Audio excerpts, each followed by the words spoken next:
Alright, Tesla, my boy. I get it. The armor's looking fire. I see the routers. I see the connections. I see the armor plating is heat, dog. But why don't you have something to cover your head?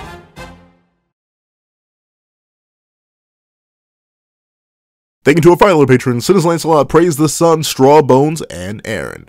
Now, before we hop into this breakdown / review of Chapter 66 of Record of Ragnarok, please do me a favor, leave your own notes on the chapter in the comment section down below, leave a like, and subscribe if you haven't already. Also, make sure to hit that little notification bell so you miss out on any videos that come to the channel. Also, I do a Patreon down below, each point for as low as $1 a month. I get things like exclusive videos, early content, and more. Now, let's get into last week's poll. So, last week when I reviewed Chapter 65, I ended up asking y'all a very particular question. With this whole advent of the gap with humanity taking the lead, what did y'all want to see? Did y'all want to see humanity make that gap a little bit girthy, get it wider, get another dub underneath their belt? Or, hypothetically, did you want the deities to get their get back? Did you want them to come back and tie it up again? And with a shockingly close vote. Like, I ain't even gonna lie to you. I thought this was gonna be a landslide, but no. Well, y'all proved me wrong. 75 votes deep, and humanity lost with 44%. And apparently 56% of y'all want the guys to get their get back. So that's why I ain't gonna lie to you. I'm low-key invested in humanity. Can't tell you why. I don't know. Something about being human myself just makes me wanna, keep being human. So I was really on the side of humanity for this one, but nah, apparently y'all are like, and I get it though, right? Because a big point in the comments was like, these are deities. Like, literal whole deities. Like, they ain't even partial deities or anything like that. They're like, they whole demons. These are beasts, superiors. So for them to lose again, like, literally get 3 losses in a row, it would be kind of crazy. And I can definitely tell, like, just by the general community consensus around Hades himself, his fight, everything, like, the guys really haven't been doing too hot as of recent. We haven't had really like a banger deity since, I'd say, Shiva. Because Buddha fought for us, like that's a little bit different. So I can't really even begin to say that, oh well, Buddha was heat and he was one fight ago, but he fought for us. So I can definitely see why people want the deities to step up and do their deity thing. So I get it though. I still definitely want humanity to win. But regardless of that, let's hop right into the fact that you should get your input on tomorrow's poll, dropping at 12 p.m. to make sure you get your input in for next month's review.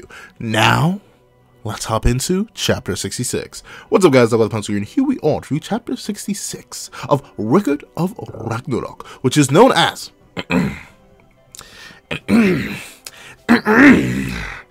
Ideate and Create. Which is kind of a bar when you think about it. Like, it rhymes, it means things. No, I'm kidding. Let's hop right into the chapter itself. So we open up and we see like a shockingly angry reaction from Brunhild for the fact that Buddha's gone. And like, part of me gets it, but other part of me doesn't. Like, you should have expected this, right? Like, this isn't exactly crazy. Like, even you yourself predicted that he may not even be there. Like, you knew this. So the fact that she has like such a screaming, violent reaction here is like, really though? Is it like I'm not saying it's not that deep, but it's definitely not that deep. I'm kind of shocked. Like, that's a lot of A's to be screaming one man's name. That is wild. And I guess she may really be mad that he didn't tell anybody that he was leaving. But once again, Brunhild, at least from my own understanding of your interactions, you seem to know Buddha pretty darn well. Like, to a pretty darn decent degree, if you were to ask me, myself, and I. And this is the same guy who we know in character, literally not, like 20 minutes ago, walked off the side of the deities and said, yeah, I'm fighting for humanity. Like, do you really think he's really gonna listen to anything? Or do anything under anyone else's will or command? Like, that's just out of character. Come on now, Brunhild. You know better than this. Shockingly enough, even Gear is more calm than Brunhild is. I don't know. technically Brunhild is known for her explosive reactions to a degree, but if I were to think of like a drastic emotional reaction, my brain would most likely leap to Gear first before it leaped to Brunhild. But nah, Brunhild is spazzing right now. And we do get to see that Gear is trying to be a good individual. She's trying to be like, wow, you know, but how badly that man was hurt. I know his wounds are going crazy right now. I hope he's okay. Meanwhile, Brunhild's like, nah, forget that, dude. Drop him off the face of the earth. I don't care if he got us a leg up and tied us out, leaving for Kinda to make us up. Forget it. Forget it. He's just fodder. He's useless. He's worthless. And I hope some random deity reincarnates and gets him. Like, darn, Brunhild. I know he didn't follow your exact instructions or basic protocol, but, you know, people have ups and downs. However, we do get to see that Brunhild pretty much immediately calms down. Like, straight, just drops the entire topic from there. Because Gear decides to change the topic, which is a pretty wise decision to make in this scenario. And she's like, wait a minute, like, honestly, if we're not going to forget the events of last chapter, both Adonis and Buggy Boy did try to absolutely annihilate us. And, you know, I'm just thinking about the fact that I'm really going to call this man Buggy Boy forever. Oh, this next fight is going to be so difficult to narrate. But regardless, we do see that Gear is pretty much shocked that even Buggy Boy would feel so violent towards humanity. Like, the fact that him of all people would show his feelings in a way so direct to the two people who are up against him seems low-key out of character for the Lord of the Bugs. And we see that Brunhild just rationalizes it as like, well, obviously this is not how it was supposed to go. Like, in the eyes of most deities, this whole thing, Ragnarok itself, was a joke. And, like, you know, you lost Poseidon, but, like, yeah, you can get a sea god somewhere. Like, it goes, they're a dime a dozen, right? They're water god, just promote one of them, whatever. You know, it's hard to believe, but Zero Fuku, you know, God of Fortune, you can just make another one of those. Like, Zero Fuku, no one really cared about that one. Like, it'd be like that when it'd be like that sometimes, you know what I'm saying? And on top of that, you know, really, if you think about it, Heracles got a strength. Like, just slide that role over to Ares. Like, it'd really be like that when it'd be like that sometimes. They're both about the same size, even if Ares was fodder. But Heracles was a boring character anyway, so no one really wanted him around. But Hades? Like, the king of the entire netherworld. Like, that's a little bit crazy. Like, that's as if Zeus would have died, except for, like, a realm beneath. So, obviously, it would make sense that that would throw some people into turmoil, especially considering how well-liked Hades appeared to be. And obviously, his influence was just greater, right? Like, people liked Heracles because he was a nice dude. Long story short, it's not because he really did much. We don't even see him mentioned in any other backstory outside the one that's specifically tailored to him. And you may think, well, obviously, but no, you gotta realize some of these gods appear in other gods' backstories consistently. The only real outliers have been Thor, because he's the only Norse god, but if you're a Greek deity, normally you would be mentioned or at least show up in another one of them. But no, Heracles, as much as people liked him, he was a minor. But Hades? That dude? That guy? That individual? You're telling me that he's gone? Naturally, that would get people running amok. People would be going crazy. People would be going stupid. Because, once again, the influence that Hades had on a personal level, like Heracles, but also on just, like, a general leadership level, like, hypothetically Poseidon, but no one really... I'm still thinking, like, people were mad that he died, Hades included, but no one really went crazy over that. But still, it's crazy. Like, as if Shiva would have died. Like, if Shiva had died in his fight, the whole hierarchy of his pantheon would have just been completely uprooted. Like, it would have gone crazy, stupid, and wild. He was literally one of the 4 leader gods, including Hades and Odin. So he would go crazy if he lost and died. So now that Hades lost and died, of course, everything's going to be running amok. Which is, once again, I wish we could get a glimpse, a whiff, a taste of the ramifications of this on a wider scale. I know we pretty much rarely ever get that in regular Ragnarok. As much as I love it for its character stuff and its world building, it is still a fighting manga. But still, you know, a whiff of Persephone? Like, what's happening in the underworld now? Like, this news had to spread like wildfire, right? Like, this is no small deity getting up out of here. This is the ruler of the whole netherworld. Like, if we could only get a glimpse, a whiff, a taste. But regardless of that, I can see why every single deity is like, whoa, wait a minute. Ooh, and we do get to see that, yeah, even Gear and Brunhild were like, wow, low-key, we were expecting Hades to win too. Like, it was just a natural thing, of course. And I think that is sort of a indicator that the like button is free, and so is the subscribe button, but also it's an indicator of how, it's weird to say this, how the fights are going to go. The more confident someone is in somebody winning, they usually lose. The only primary exception I'd say of that would be like Buddha. But then again, Zeus was very confident in Zerafuku, or at least Bishamoten when he showed up. Like, he was confident in him. But let's see who lost. So then again, people were confident in Thor, and Thor won. So I guess it really is like a 50-50 shot. But still, if there's overconfidence in a fighter to an extreme degree, there are probably going to be some issues. However, we do see that before Gear can like fully get it out that they thought Hades was going to win, they appear at a door. Big old door, a big old vault even. And we see that Gear apparently just doesn't know what this is. And Brunhild's like, oh, don't you worry. Don't you fumble. I will make sure we don't stumble. This is the next fighter's room. There's a big old vault thingamajig. And interesting. I really wonder, right? In the interim between chapter 1 and the first round, how much time had passed? Like, these custom rooms, all these people gathering all these souls together. Like, what was that like? Because this is all of humanity across all time uniting. And then all the deities unite. Like, how long did this take? Because this whole room ends up being super complex. Like, this is literally a vault built within, like, stone walls. I'm so intrigued. However, we do get to see that this wall has some special protocols to let an individual in. And as Brunhild stands there, we see a camera beam flash down from the top of the door and scan her eye. And it dings, it unlocks, it ka-chinks, it ka-chunks, and bada bing, bada boom, the wheel starts to spin as if it was Mr. Krabs himself whirling that bad boy. And the vault door opens. And we see that it's really technically complex. So if you couldn't tell from the eye scanner, the level of complexity, at least technological wise, is pretty insane. To the point where Gear is like, wait a minute, let me see if I can remember the whole list. Who the heck made this? Like, whose room is this? And we see that Brunhild, once again, ironically enough, Brunhild really is our main character. Like, despite how much time gets put on the fighters, the only one that truly persists throughout it all are Brunhild and Gear. They are technically our two main characters.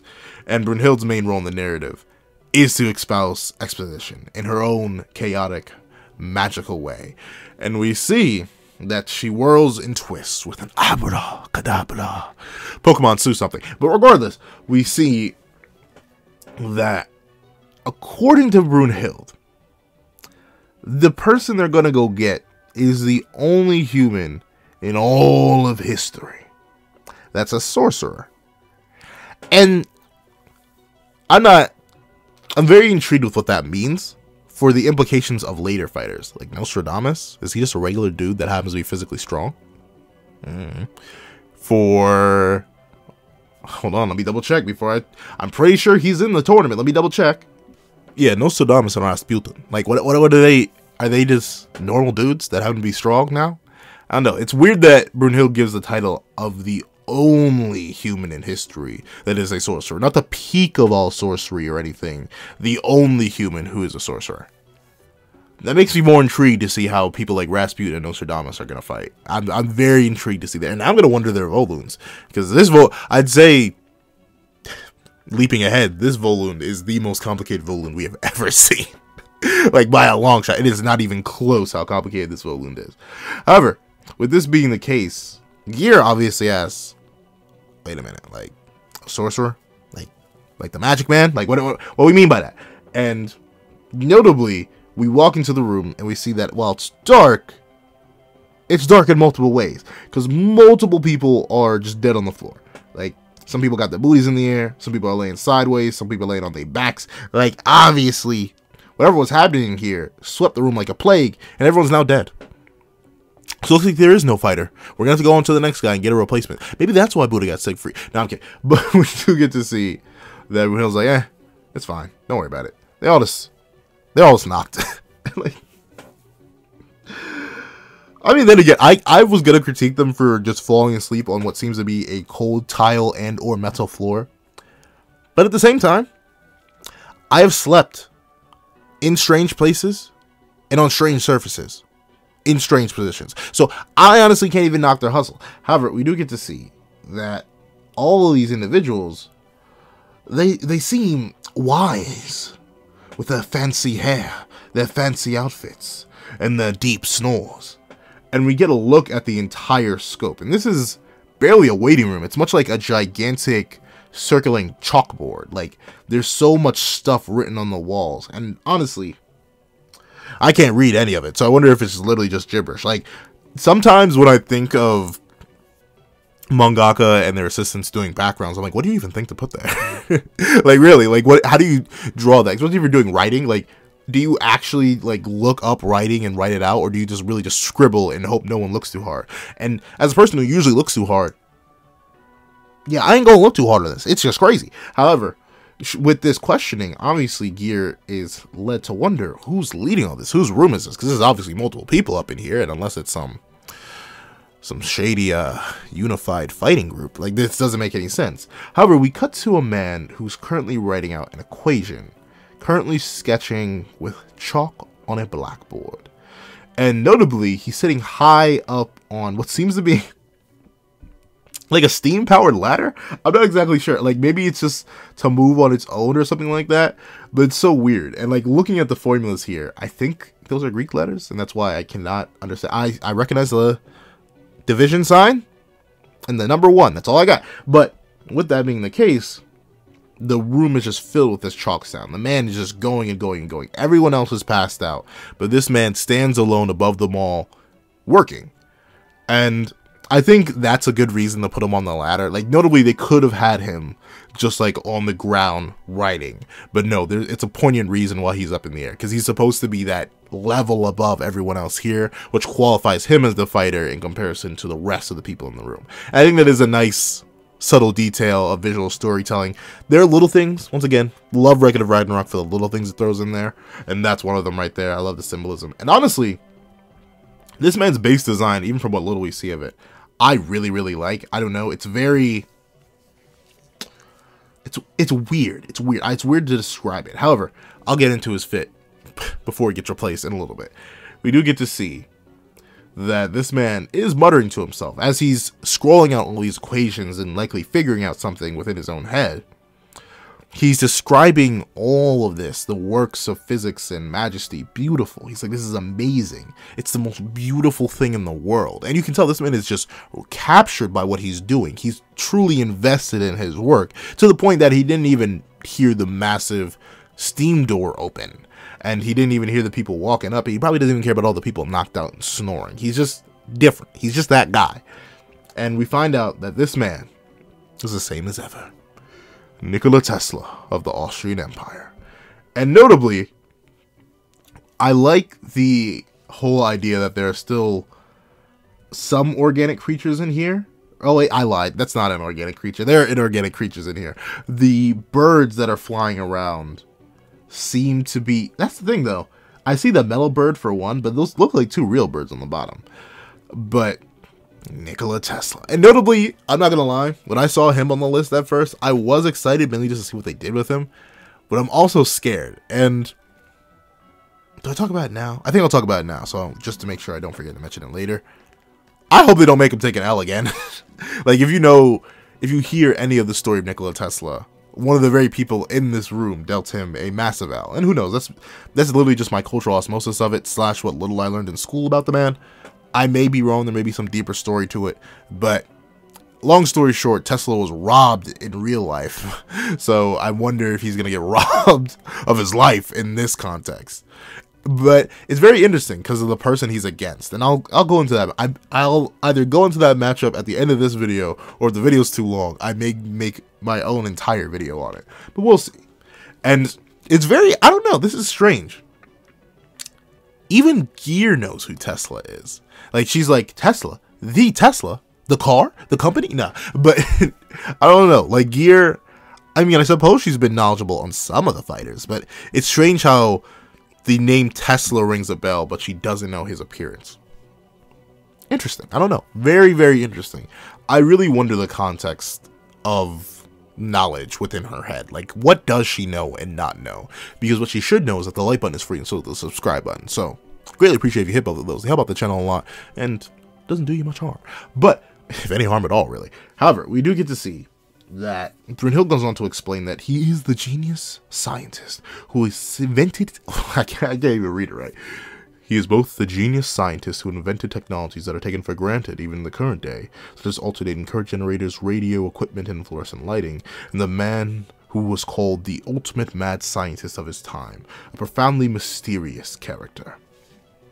Interesting, interesting. I like how we're playing up the positive sides of Tesla, because I hate, that's the thing, I try to avoid doing research on any regular Ragnarok fighters, mainly because, like, especially if Kin is any indication from the one comment I got on last review or last poll, yeah, Kin's just a completely different person. So I don't even want to, like, fill my head up with true context of one individual from regular Ragnarok, and knowing they're going to be completely retconned. Like, Jack the Ripper's backstory, gotta be nonsense. like I don't necessarily want to fill myself up on lore, but I do like how the whole mad scientist angle is played up in a mixed tone, right?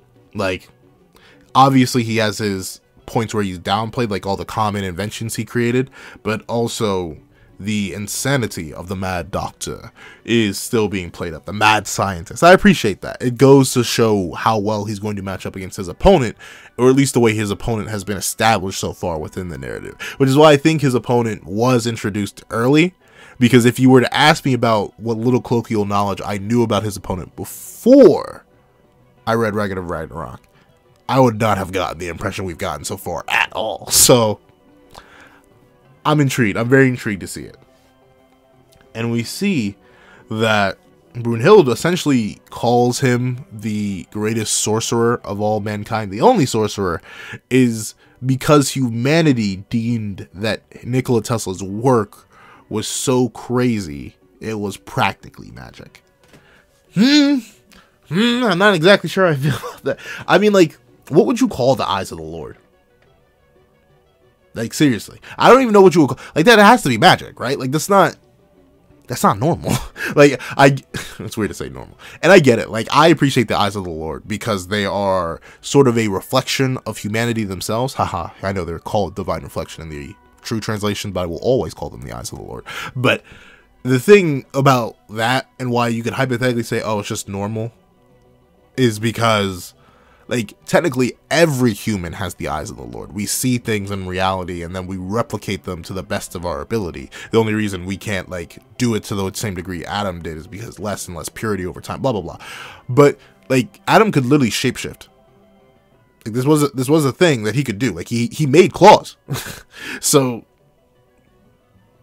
I don't know, is this really magic? Is this the magical stuff? Is that not magic? I mean, like, only sorcerer, huh?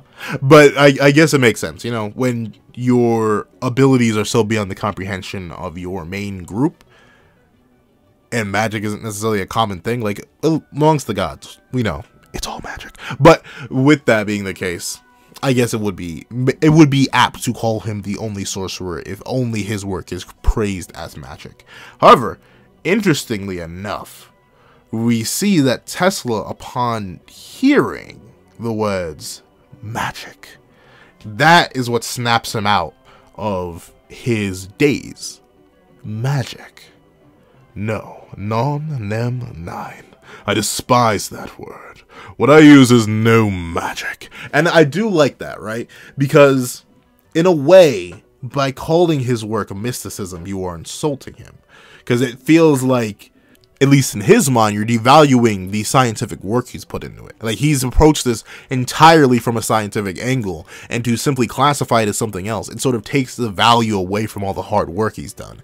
It's why, like, I understand some people don't like being called talented, because it feels like you take away all their, like, hard work, hours, and dedications put into it. So if you, like, say, for example, you see some guy playing the piano, and it is beautiful, it is gorgeous, top tier piano playing, and you're just like, wow, you are so talented, I wish I could do that. And they say, how dare you in front of this, you may not get it in the moment because you're like, dog, that's really just trying to compliment you. But in their mind, the word talent derives and takes away all the hours upon hours of study and practice that they've done to reach that point. So I feel like Tesla feels the same way about the word magic, even though it's a really completely different context. All the mysticism and the idea of mysticism in general really takes away from his own work, and thus he would appreciate it if he would just call it science, because it's something that he views as tangible and touchable, unlike magic, which is just nebulous. I like that. I like that. It's an interesting way to really give Tesla human traits so quickly, considering this is really the first time we hear him speak outside of muttering. But the thing I love most is how at first he seems angry with the classification of magic. It even goes on to say that he despises the word. But once we see him and we see the mechanical bird land on his shoulder, he is so happy and proud to declare that what is not magic is science. I love that. I don't know. I think it's a really, really cool way to flip the character and really show his love and dedication to his craft. Little things. Little things. And I'll admit, I really, really like his design. His design reminds me of someone, though. It looks like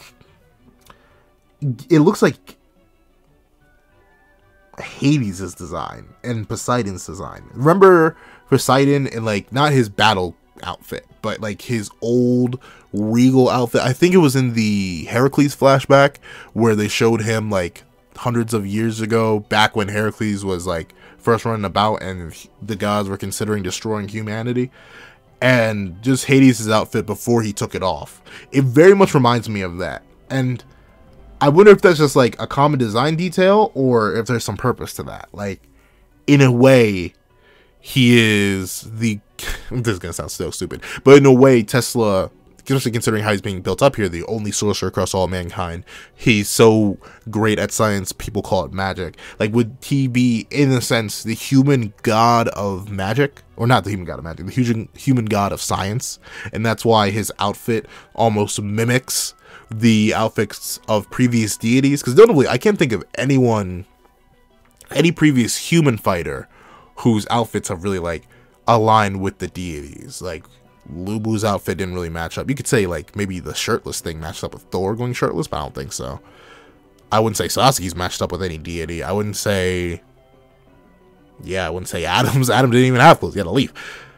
I wouldn't say Raiden. Yeah, so I think this is very interesting. I wonder if that's an intentional design choice to parallel what he may be an allegory to in this scenario, or if it's just like an accidental overlap that just happened. And I'm not saying it's like an exact carbon copy either. Like, he has the goggles, he has the unique rings on his finger, he has the mechanical bird. I really like his design, but something that popped into my head, my brain, it was braining right there. I ain't even gonna lie to you. However, we do get to see that you just ruins the moment, dog. Like, her and Ares, bro. Let's just control or delete them from the narrative. I feel like the narrative would easily become a 12 out of 10 if we just remove them entirely, hard cut them. However, we do get to see that she doesn't understand it, but she trusts him because he sounds super confident. And notably, we see that Brunhild asks a very important question. She's like, "Alright, I gave you the entire tournament up to this point, dog. Let me know. How's that work coming along? Is it complete? Is it ready? Or do I have to go get somebody else?" And we see that Tesla's like, "Oh, that thing? That old piece of junk? It's been complete for a while now." And it makes me wonder, like, once again, the rundowns that everyone got. Like, the interim period between Brunhild declaring Ragnarok and Ragnarok actually happening. Like, did she go to every one of the fighters beforehand and be like, "Hey, get ready. Hey, think of your Volund. Hey, do all that"? I think it is implied, because I think at the beginning of Ken's fight, Alvatir's like, "You didn't even come practice your Volund with me. What were you doing?" But interesting. And we see that Tesla is essentially saying, "Yeah, I've thought of it. completely already. What I need, though, is like the proper material, the good stuff, in order to make it a reality. Very interesting idea. And we see that Brunhilde's like, I bet. And I wonder what the hand pose is for. Like, she does this weird, like, is he spitting or something? I don't really know. Because she does, like, this weird hand over hand thing. And then she calls Gondul. And I ain't gonna lie, the name does not match the face. But we see this person walk up. And notably, Gondul seems very, very regal. I'm gonna say regal is the word I'm looking for. And the other words I'm looking for is like the like button is free and so is the subscribe button. However, I don't know. Like, if you're gonna ask me who's gonna fuse with a mad scientist, it wouldn't be Gondul. It wouldn't be Gondul, the 9th eldest of the Valkyrie. She's kind of young too. What, 9th eldest? Aren't there like 13 of them? She's pretty young, but we do, well, thousands upon thousands of years old most likely, but still young for being the 9th of the sisters. And we do get to see that apparently she's been in the room the entire time, just standing by, doing things. I don't know, I guess makes sense. And we get to see that she's here and essentially ready for the role she's been told to fulfill, which is very, very, I mean, all the Valkyries so far have been pretty much fine to do the Volund and get it over with. But at the same time, she seems to be ready and waiting, like truly prepared. And we see that Tesla begins to walk towards her. And that makes me wonder, is this really the first time they're actually interacting? Has she, because she says, I've been waiting here for some while. But like Tesla walks over to her and analyzes her like this is the first time he's ever even seen her. I don't know. Weird. I maybe it's just a weird translation thing, but it seems strange that she's been here this entire time and this is the first time Tesla has actually studied her. But we do get to see that, well, Tesla, he be I'm thinking of the ERB where things I'm a friendly channel. Like, thinking of things and like the way Tesla's touching, I'm like, hey yo, Tesla, focus on your science, bro. Don't focus on your scientific. But we do get to see that Gear is like, hey, what do you think you're doing to my sister? And Gear, he's literally gonna fuse with her. Like, I know I'm also on your side. Like, why are you touching her like that? But at the same time, like, they're literally gonna perform the fusion dance minus the dance. They're just gonna fuse. They're literally going to be inside of each other. Kind of, sort of, maybe. But like, are you really? They're gonna be more than touching. They're gonna be together. They're gonna be fused. But regardless of that, we do get to see that Tesla's like, yo, hey, shawty, won't you offer up your body to me like that? You know, slide for real on like that. Like, they ain't give me no recognition, but you can recognize me for real, for real. You know, I was hogging about baby girl. Like, I mean, this is obviously supposed to be just a joke, and I like it, but at the same time, I love how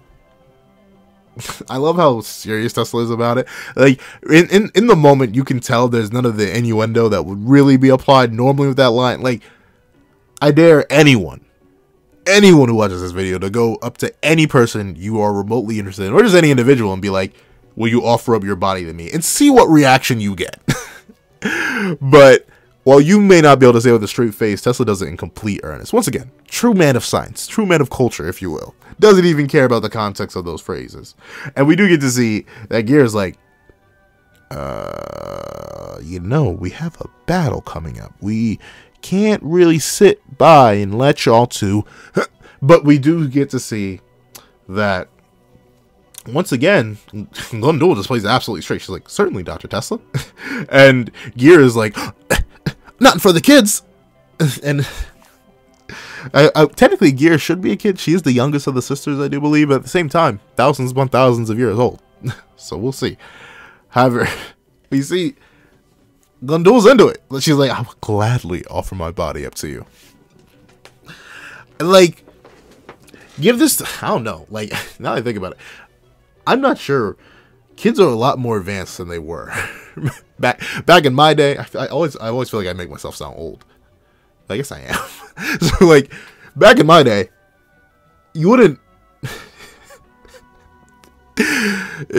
I wouldn't have any questions about this. I'd be like, what's Gear freaking out about? Like, okay, she's glad to offer her body up for whatever magic stuff they're gonna do, or science stuff, I guess. But like being a full grown adult now, it's like the mangaka knew what they were doing. However, we do get to see that Gear, despite being the youngest, seems to be the only one that's on that type of timing. Meanwhile, Brunhild's like, yes, offer your body to me. Or no, offer your body to him right in front of me. I want to watch. But we do get to see that Tesla's like, oh, perfect. Intuition transcends knowledge. I've been waiting for you. All for the good of science. And Gundul's like, yep, all for the good of science. And you see, I love how they hold hands. And already the sparks begin to fly. Like, literally the sparks of Volun. Like, a whole lightning bolt strikes down, and the Volun activates. And I love this transformation. I don't know. It seems so extreme and wild compared to a lot of the previous ones. Like, every single one. I don't think there was a single one that was this violent. Like, let me think.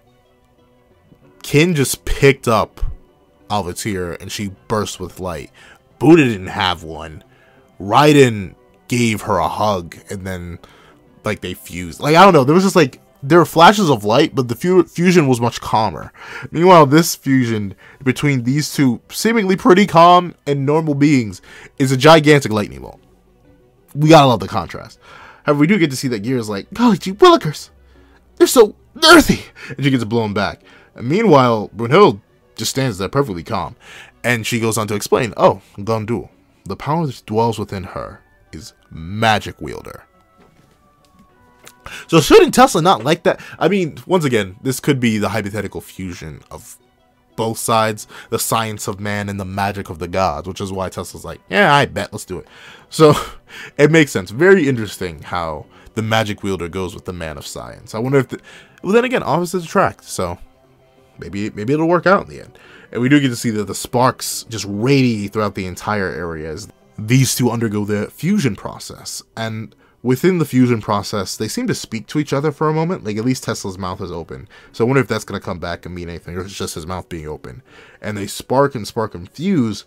However, we see that Gundul, like most Valkyries that undergo fusion, begins to break apart and sort of fuse and merge into Tesla. However, notably, this is the most, like, deep and complicated fusion we've seen outside of Raiden.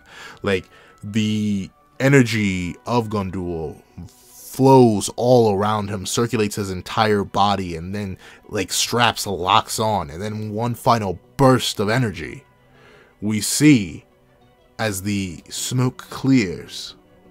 All the men that were in this room before, all the men who are also men of science, look on. And we find Galileo Galilei. He has a nice beard. Albert Einstein, very interesting look for him. I mean, it's not off, like, it has the famous mustache and everything, but interesting.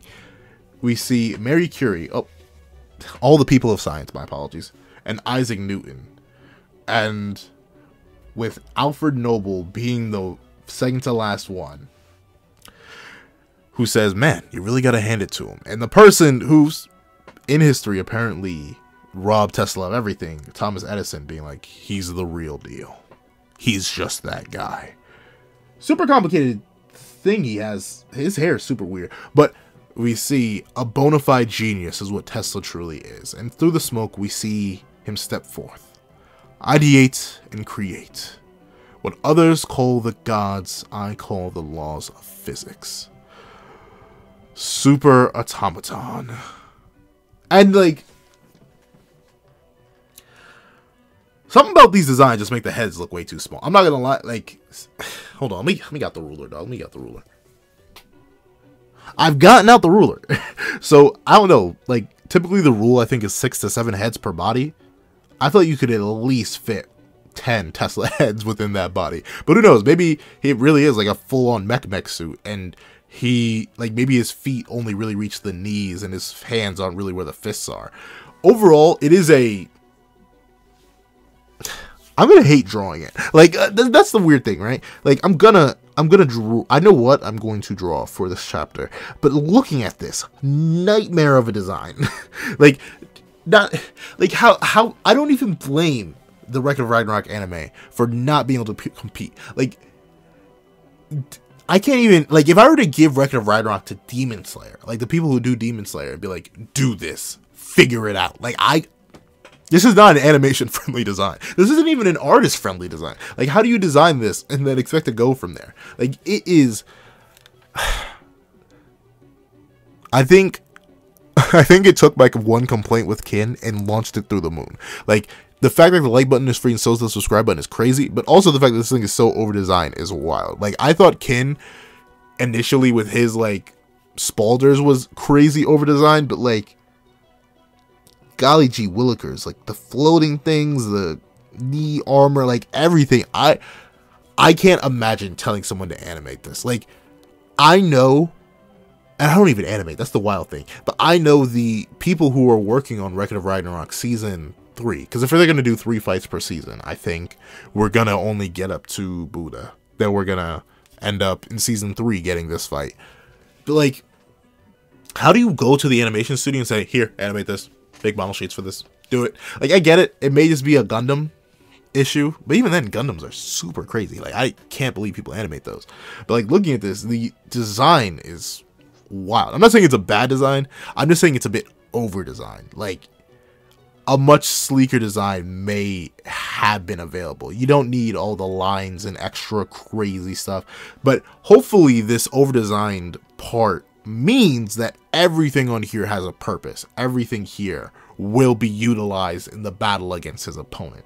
Because if really all this is here just for show, it's just to be there to be like a super overcomplicated design, I'm not going to say it's going to end up being worthless, but like, geez, like why would you subject yourself to drawing this? Like, I'm not sure if the writer was like, I need it to look like this, or the mangaka who, one of the 2 mangaka that draws for Record of Ragnarok is like, you know what? I don't like me. Or anything I stand for. Let's do this. Like, seriously, I don't know. This is going to be a nightmare. I'm probably going to have to draw this on my own time to see if I can even do it. Like, this is... I can't imagine... Ugh. However, the Super Automaton... It's interesting how it's called the Super Automaton B. Or... no, that's a Greek letter. I forget what Greek letter that is. But, interesting. I wonder what that means. However, we do get to see... that with this, it blows everyone away. And Tesla says, well, it's now our time to surpass the gods. Very, very interesting. I like the way he takes that. And I'll admit, I do like the way electricity comes out when he clashes his fist. That is a very cool thing. The gong of science, really, really cool. However, I'm still so scared. It's not like I animate. It's not like I work for whoever animates Record of Ragnarok. It's not like I am the mangaka. It's not like I even have to draw the design. There may be hundreds of different things in the upcoming chapters of this fight that I will end up having to draw instead. But it just hurts to look at from every other standpoint. It's not a bad design, just a bit over-designed. However, we do cut away from the entire revelation of Tesla, and we are in another room. As the stage is being repaired, everyone has seemed to have gone their separate ways, and there's musical notes flowing throughout the entire room, and we see a lone man on a violin, just casually playing away. And we notice on the bookshelf, we see individuals. Certain individuals of certain valor and caliber. Lubu, Adam, Poseidon, Heracles. And we see the man who's playing this music is Hermes. And Hermes, he's going off. He's going off right now. Like, he's in the fields, and as he's playing, a magical quill is currently writing down the song he's playing. And notably, I'm not sure how many pages that is, but it's a darn lot. Like, he is going. And he's just playing his heart out, playing his soul out. And he finishes off this beautiful musical piece with a fine and rest. He's sweating from how hard he was playing. And he's done. However, we find out that he's not alone in the room. He gets a minor applause, a little, And Hermes turns and is like, whoa, wait a second. But the man in the room was like, huh, that was a lovely piece. A requiem for Hades. And it's Buggy Boy. Interesting. It seems like Buggy Boy actually did catch Hermes off guard. Something that I figured no one would be able to do. Because I still believe Hermes is secretly the strongest guy in the verse. But we see that Hermes is like, yeah, honestly, this is pretty much the limit. This is the utmost that I can leave as an offering to these amazing men. And what I love the most about this, right, is that he doesn't just have the gods that have died up there. He also has the humans. He has Zerofuku, Hades, Raiden, Heracles, Adam, Lubu, Poseidon, everybody there. Because regardless of his feelings towards humanity, regardless of the stakes of this tournament, regardless of the people that he himself has lost, whether or not he has investment in them is yet to be seen. I don't know. Heracles doesn't seem overly too invested in the nature of his fellow deities, but still, you can tell there's respect there for all the warriors who have lost their lives. I think that's beautiful, right? Like, Hermes, for a character who, for the longest time, seems to be quite emotionally detached. Like, he seems like a demon locally. like straight up, he does seem to be on some different kind of timing than everyone else here. It is good to see that deep down, deep within, there still is a respect for all those warriors. And he views them all as fine men. And I think that's great. I love that. I love this, not necessarily new side to Hermes. You could kind of see it, but this side to Hermes I greatly appreciate. However, we flash back to the Hermes that we usually see. It's like, oh, well, why have you come here, Buggy Boy? Like, what can I do for you? And we see that Buggy Boy did come here about the business. And he's like, I want you to tell something to Zeus. That for some reason, something about canes make men swaggerful, alright? Like, I can't help it. He grabs the skull, clicks it, and he's like, that I am going next. And I don't know, it is such a powerful image. And notably, when he strikes his cane to the ground, he makes a magic circle. So I'm hyped. I'm super hyped to see Buggy Boy fight. I don't know. He's a character that was introduced during the Hajun fight, I think. Like, yeah, literally right during the Hajun fight. So he is 2 fights deep now. So for him to finally be fighting, whew, I'm excited to see it. I don't know. He has this air about him, and the whole want for death that he has. I'm super intrigued to see him fight. And yeah, I think I will be making a whole separate video talking about my hype, hope, and predictions for this fight. However, one thing I will comment on before I end this. Yo, when is Soji gonna fight, dog? Like, he was introduced at this point forever ago. We keep running down. Was he introduced? I think he was introduced literally. Fourth fight? What? Yeah, I think he was introduced in the Buddha era. Hold on, let me double check. Bro was introduced in chapter 30. We're on chapter 66. What the heck? Like, homie has had the longest stay for someone. Actually, no. The longest human stay. Because Loki's meant to fight. And so is Odin. And they've been here since chapter 1. So to be fair, it isn't required that once you're introduced, you need to hop into the fight. But at least for humanity, you don't get that much of elite. Like, if Soji loses, that's a fat, juicy, thick, unbelievable L. Dog, that's wild. But the thing is, he probably has to lose, right? Because he's going to be a swordsman. And, like, the 2 of the winners for humanity already were swordsmen. Technically, even Buddha won with a sword. Are they really going to let Soji win again? That's crazy. Overall, I like the chapter. Sorry, I got sidetracked. I was just, like, blown away that Soji was introduced over half the narrative ago. Jeez. Soji is... He's literally... Wow. He's 3 years old. Well, then again, no. There are double chapters released in some months. So maybe not literally 3 years old, but he's at least 2. Like, 2 years existing in the manga before we see him fight. We need to see Soji fight. But I got so sidetracked. Tesla, I'm very excited to see him fight. I'm excited to see how that insanely over-designed automaton is going to work in a fight against Buggy Boy of all people. Super hyped to see Buggy Boy fight. I wonder how he's going to battle. There's so many questions about him. Definitely going to make a video about the predictions and hypothetical stuff about this fight. Very, very intrigued. However, The chapter itself, solid 8 out of 10. I really like it. Not necessarily the craziest happens. Once again, this is just an introductory chapter to our characters. We get some good characterization for Gondul and Tesla, and we get some more characterization for Hermes.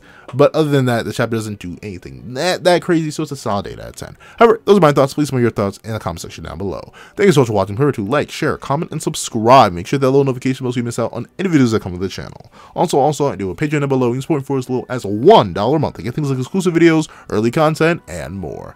Thank you so much for watching once again, and I hope you guys have a wonderful day. This is That Guy with the Pencil, writing off.